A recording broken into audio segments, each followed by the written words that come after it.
section D of the syllabus. There's quite a linkage now with section C of the syllabus, and several of the learning outcomes we're going to cover here will require you to know things about section C as well, which I'm sure you've already looked at or you will look at. So the first stage I'm going to go through here for this section of the recordings is to look at D1A, D2A, D2C, D3A, D3B, and some of C2A as well. So a lot of those talk about flexing budgets, which is what we looked at last time, controllable and uncontrollable costs, and how we can come up with appropriate measures for different divisions.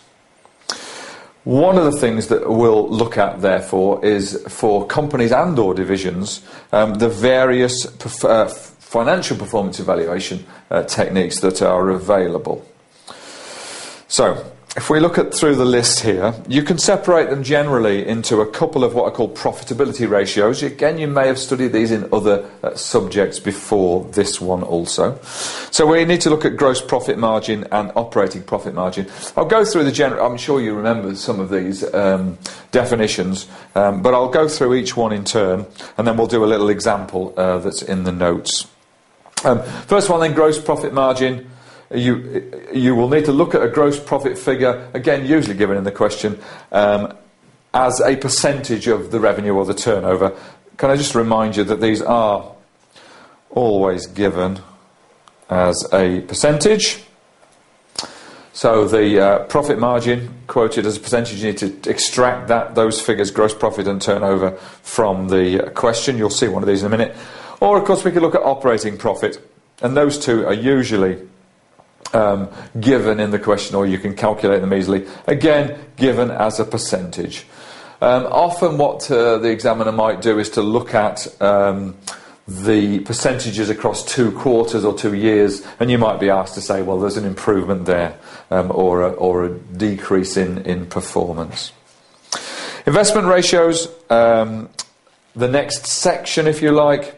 Again, we look at a couple of those. Return on capital employed, very often asked by this examiner. Again, we'll look at some of the figures in an example later on, but return on capital employed, again we're looking here at a percentage figure, an operating profit over your capital employed, again as a percentage usually quoted. Capital employed in this particular instance, you can quote here your long-term debt plus your equity, if that's the way he phrases the data. Occasionally you'll see it as your non-current assets and your current assets minus your current liabilities. Again, he could give the figures in either of those. I'll show you an example in a short while. We then have current assets turnover over capital employed. So those kind of measures, he will say, give me a measure for this, and is the company improving or is the performance decreasing? Liquidity ratios also are. Okay, current ratio, again a popular measure with your examiner. Current assets, your receivables, inventory, cash, that kind of thing, and your current liabilities, perhaps an overdraft or a short-term loan. And what this is measuring is how much of your current assets are financed by your current liabilities. And your current liabilities sometimes are a bit risky, aren't they? There might be some demand to repay them. So often, what would be a different measure would be this acid test, the quick ratio. Same again, look, it looks like current assets divided by current liabilities, but what we've done here, this ratio does here, is take out your inventory. Because if you were asked to repay or come up with the funding for your current liabilities very quickly, then if you're relying on inventory, that might be difficult, because we might describe that as this takes a long time to become cash. That might not always be the case, but usually.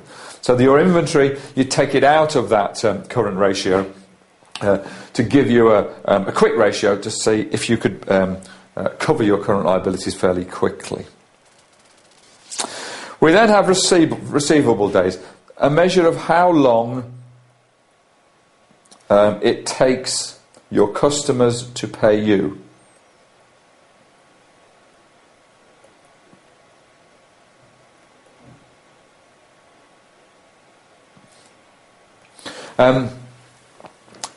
This will be measured in days, and it'll give you an average time as to how long your customers take to pay.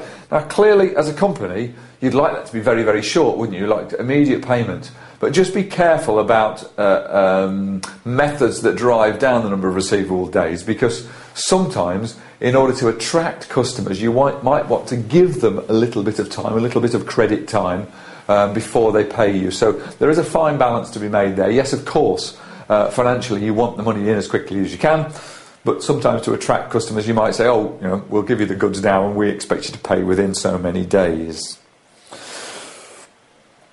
And the other two measures in that same area are payable days, how long it takes you to pay your suppliers.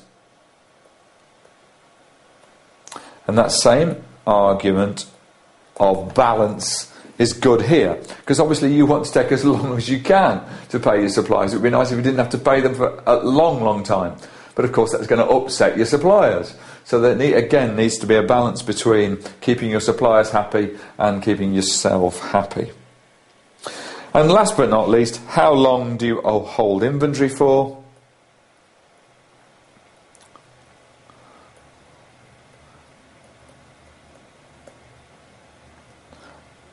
And again, common sense says there that if you hold lots of inventory for a long time, really that's wasting your money. It's not really adding any value to your company to have those inventories in stock. And there are some dangers that go alongside that. If you hold a lot of stock, it may perish, it may go out of fashion, it may get damaged. So again, usually you're trying to keep those inventory days as low as possible. So, a typical question. Some extracts from a company's year-end accounts are shown there. You've got all sorts of figures on it. And what we're trying to do now is to look at, well, just four, I mean, I won't do all, go through the whole thing. Your examiner's not going to ask you to do that. If I take just 4 examples, as this question does. First one, operating profit margin. You're looking at the operating profit as a percentage of the turnover. Operating profit is given there as 2,981. And your turnover, your revenue, 9,456. So, if we look at the item 1 on there, the operating profit margin, you want your operating profit as a percentage of your turnover, the revenue you get. So in this, and we're looking for this as a percentage, remember. So that's 2,981 as a percentage of 9,456, which gives you 31.5%. A simple report, that's all your examiner's going to ask for. If he did give you 2 quarters and you saw the operating profit margin was increasing, you could say that was a good thing.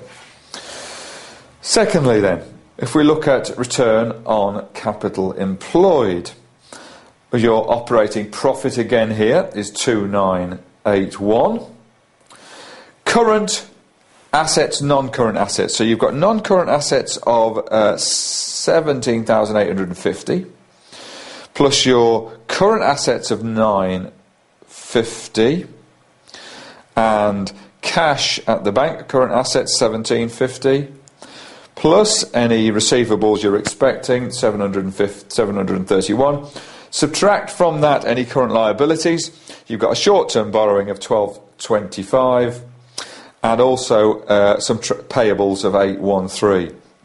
And again, if we look at that one as a percentage, that will give you 15.5%, a simple calculation that you're going to report to the marker. Thirdly, Debtors' days, trade receivable days.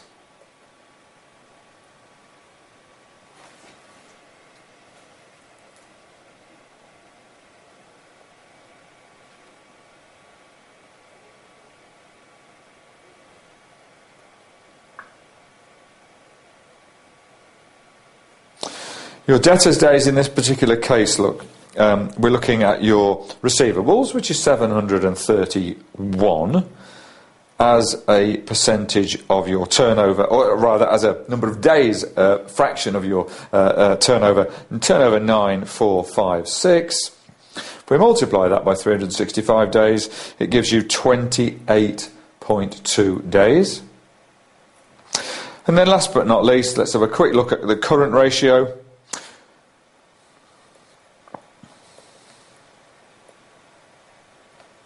Which is your current assets over your current liabilities.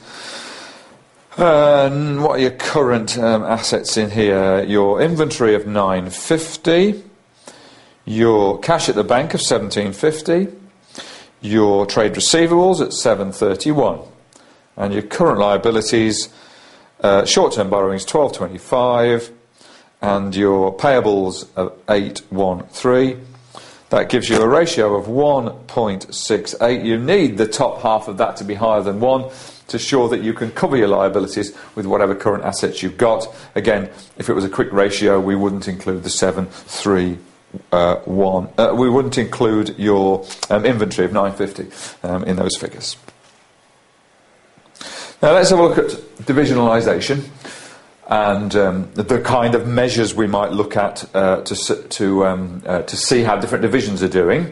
You could use some of those similar measures that we've just looked at. First of all, why?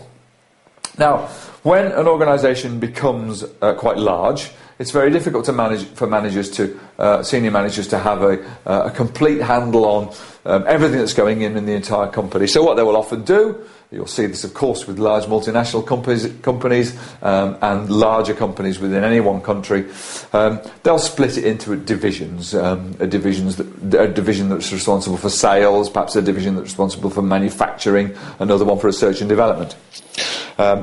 A variety of things. Now, why do they do that? Well, obviously, when an organisation like that gets extremely large, then it's very difficult for any managers to have a complete handle on everything, and you want some local knowledge of just that one topic as well. So we will often split it into several divisions. A variety of reasons and advantages for that. I've put there more responsive to local conditions. Well, it could be local conditions, or it could actually be the specific skills that are needed by that division. If this was a multinational one, then local conditions would include local customs, laws. But if it was simply a company that had divided into a variety of divisions for different purposes, then the specific skills of manufacturing or research and development would be required. You've got motivation here because giving someone responsibility for an entire division can be very motivational. Again, there's then a suitable hierarchical structure for junior managers to aspire to be head of a division and then further seniority within the company.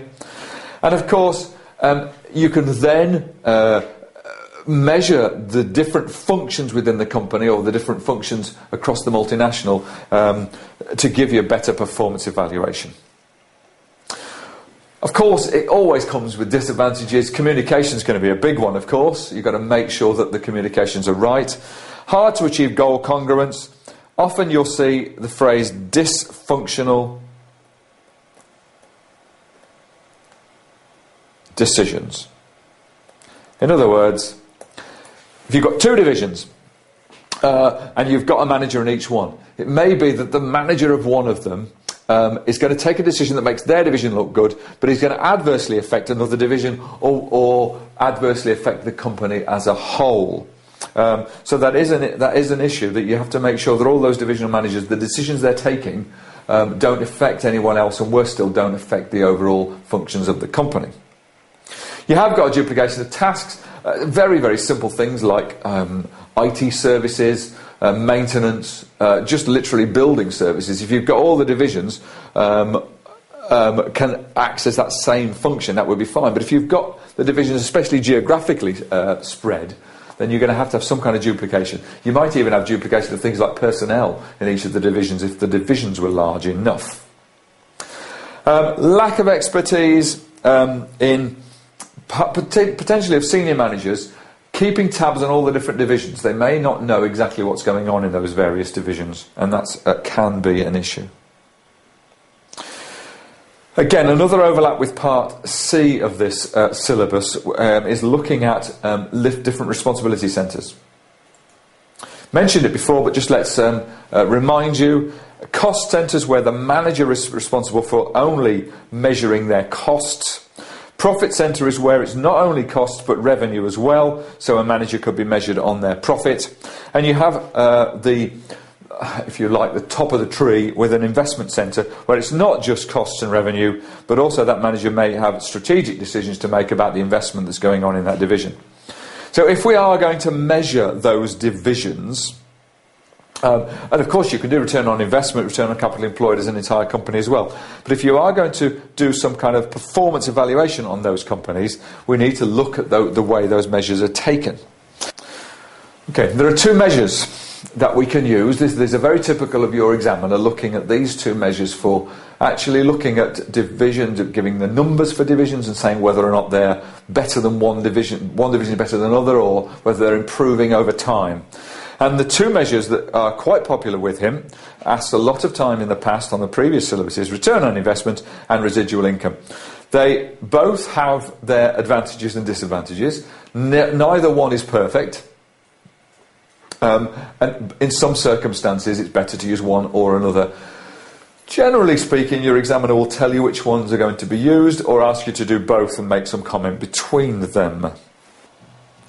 A useful way of showing you how this happens is to look at a particular example. So if we look at the question in the notes. Okay, we have a company here, XYZ. They have two divisions. That's all we're going to try and do, is to look at both of them. In fact, what I will do here is I'll do all the calculations for division X, and then you can try the calculations for division Y. So for division, the various divisions are currently just trundling along very nicely. We've got current capital employed, current net profit given.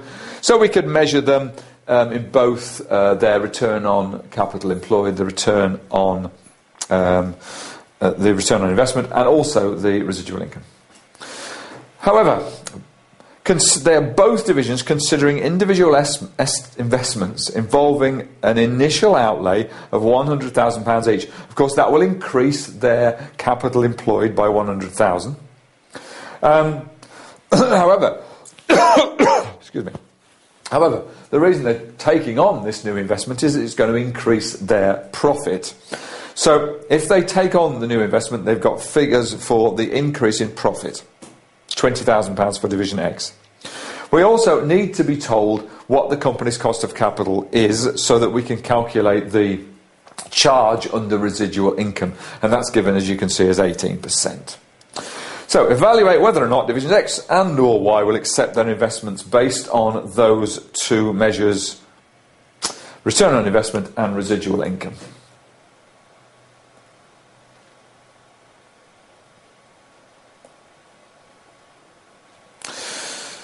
Okay, so let me do this one for Division X.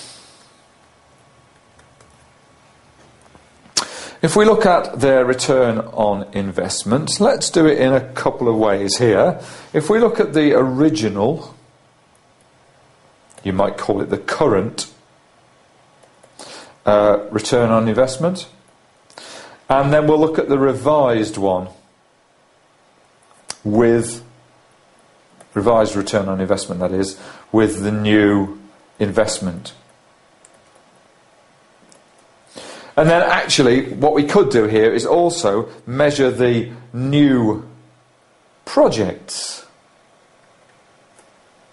return on investment as well, to give us an indication as to whether it would be sensible for the company to take this on. So we're going to do profit before interest and tax as a percentage of the investment.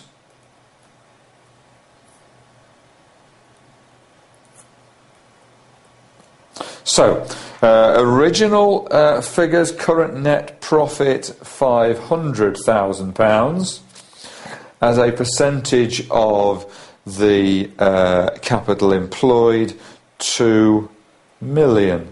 That gives us 25%. Okay, so your manager is currently trundling along. If he or she is told that they're going to be measured, their performance is going to be measured by return on investment, then currently they're running at 25%. So they've got the opportunity now for a new machine or a new set of staff or a new product, whatever it is. And so they work out for themselves whether or not this is going to make them look better. So, if we look at the revised return on investment, they'll get an extra £20,000 profit. That will make them smile. So £520,000. However, their investment is going to go up by £100,000, which will go to make it 2,100,000. Actually, that will make their return on investment 24.8%. So the manager, if this is the measure, they're told that their salary or their bonus or whatever else is reliant on sustaining the return on investment, or better still, increasing their return on investment, they're going to reject that. Oh, see, I missed a 4 out there. Let's see, it's 24.8. Let's put that in correctly for you. That's me trying to write while I'm speaking. 24.8%. They're going to reject that.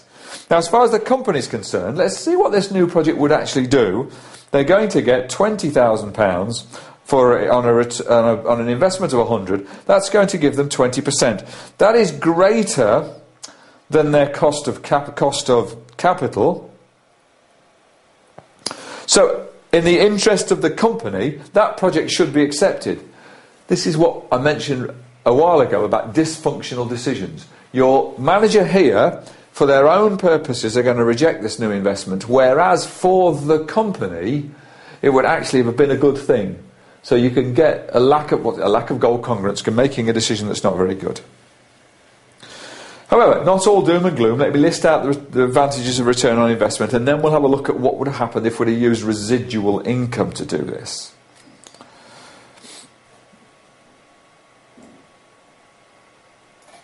So the advantages of return on investment are, first of all, that it's easy to understand.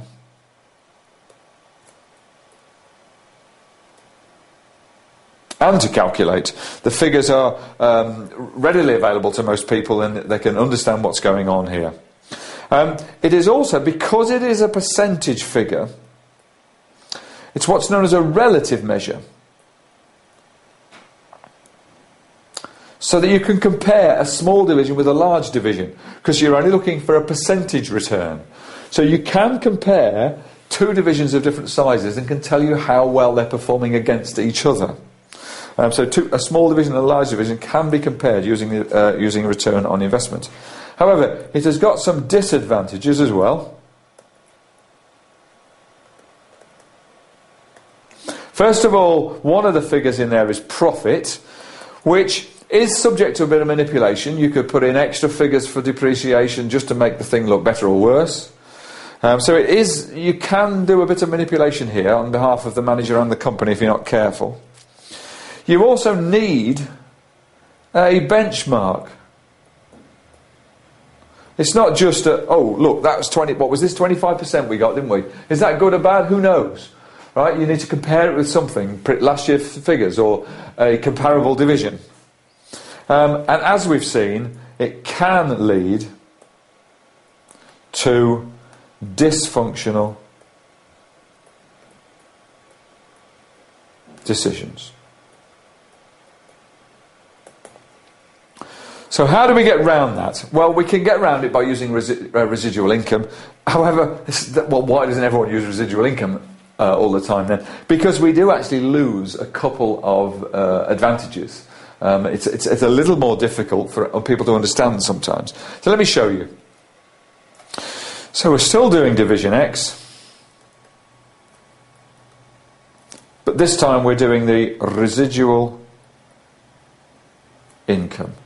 Now, how we calculate residual income is to take the profit again, but this time we subtract some kind of notional interest charge on the investment. So if we invest in your division so many thousands of pounds, we will charge you a percentage of that. Usually, what it costs the company to actually do that purchase, the company's cost of capital.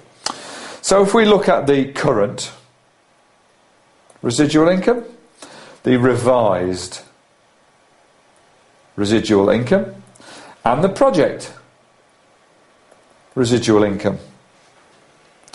Current residual income, £500,000 is the profit, and we're going to subtract from that a certain percentage. We're going to subtract, in this case, 18% of the £2 million that it would cost the company to do that amount of investment. That gives £140,000, 140k. The revised one, it's gone up to 520, but this time we're charging them 18% of 2.1 million, which comes out at 142,000. So the manager will accept that project because it looks like it's increasing their figures. If their performance was based on increasing the residual income, they would accept that project. And the project's return on investment, £20,000 minus 18% of the investment, which was 100,000, that gives 2k. So the company would want to accept the project as well. Why? Because it's a positive value. It actually gives more money, more profit than it costs to make the investment. So from here, the advantages.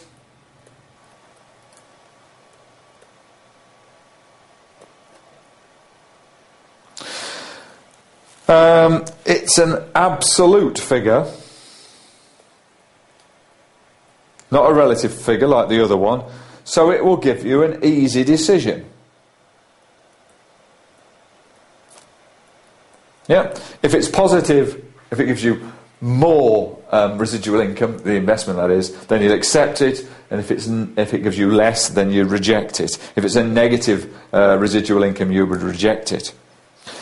The other advantage that's quoted for return on investment is it does highlight the cost of financing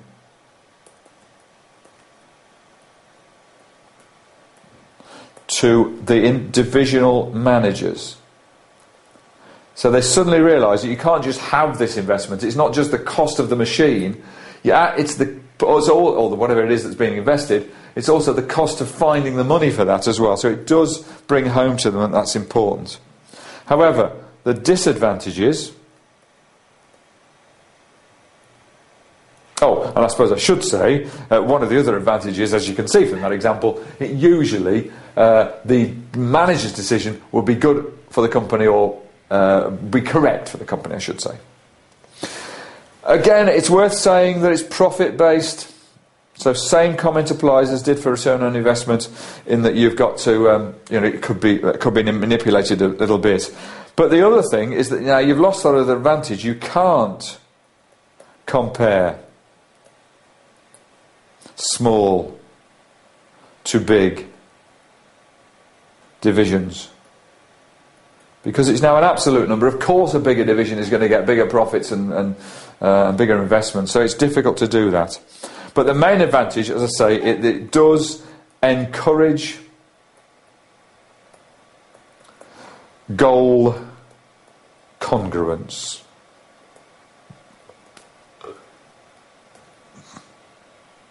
It's the end of all of those learning outcomes.